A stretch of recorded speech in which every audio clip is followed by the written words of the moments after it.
प्रथमतः मी तुम्हा सर्वांचं खूप खूप मनापासून आभार मानेन आणि सुरेश दादा असतील, अभय दादा असतील, त्याचबरोबर सत्यशील दादा असतील, बाबूभाऊ असतील. खरं तर हा माझ्यासाठी खूप महत्वाचा आणि मोठा पुरस्कार आहे. ज्या मातीत लहानाची मोठी झाली आज त्याच ठिकाणी माझा सन्मान केला. यापेक्षा माझ्यासाठी दुसरी मोठी कुठली गोष्ट असू शकत नाही. म्हणून मी तुम्हा सर्वांचे खूप मनापासून आभार मानते. गाणं सगळ्यांनी ऐकलंय का?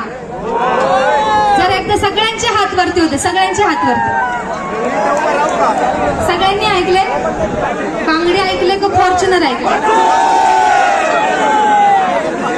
मग बांगडी घ्यायचं का फॉर्च्युनर? दोन्ही गाणी मिक्स करा प्लीज.